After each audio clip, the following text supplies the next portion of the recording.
بھائی آپ اسلام کی تاریخ دیکھ لیں، جو صحیح مسلمان تھے انہوں نے تو کافروں پر بھی ظلم نہیں کیا. ہمارے نبی کریم صلی اللہ علیہ وسلم رحمت للعالمین کی سیرت آپ دیکھ لیں، انہوں نے کیا کیا تھا.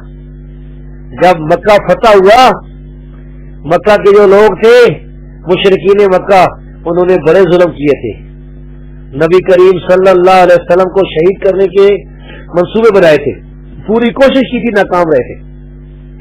پھر رسول اللہ صلی اللہ علیہ وسلم کو شہید کرنے کے لیے مدینے پر حملے کیے، حتیٰ کہ رسول اللہ صلی اللہ علیہ وسلم ان کے حملے کی وجہ سے زخمی بھی ہو گئے، اور آپ کے پیارے چچا امیر حمزہ رضی اللہ تعالیٰ عنہ، حمزہ بن عبد المطلب، وہ شہید ہو گئے.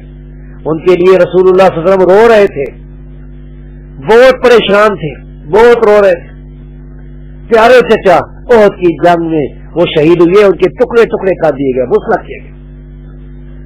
رسول اللہ صلی اللہ علیہ وسلم کے پیارے صحابوں کو شہید اور بھی ظلم کرنے والے تھے، لیکن جب رسول اللہ صلی اللہ علیہ وسلم مکہ میں داخل ہوئے تو آپ نے کیا کیا؟ آپ نے سب کو معاف کر دیا.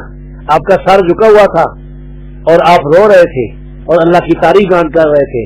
الحمدللہ الذی نصر عبدہ، سب تعریفیں اس اللہ کے لیے ہیں جس نے اپنے بندے کی مدد فرمائی، جس نے سارے لشکروں کو شکست دے دی، اپنے کلمے کو بلند کر دیا.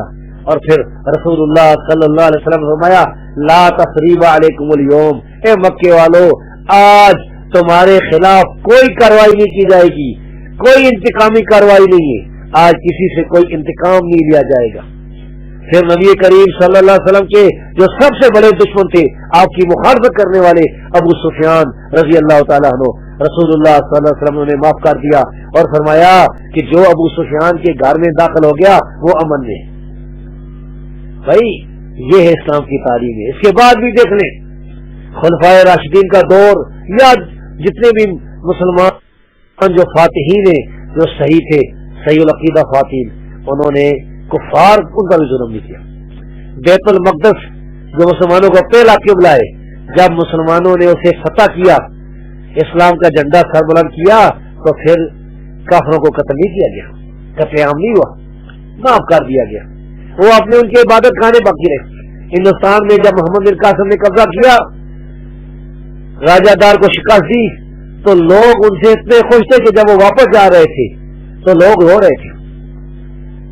تو بھائی جب اسلام کافر کے اوپر بھی ظلم کرنے سے جو ہے منع کرتا ہے، رسول اللہ صلی اللہ علیہ وسلم نے فرمایا اپنے مجاہدین کو، صحابہ کرام کو، کہ میدان جنگ میں کسی بچے کو قتل نہ کرنا، کسی بوڑھے کو قتل نہ کرنا، کسی عورت کو قتل نہ کرنا.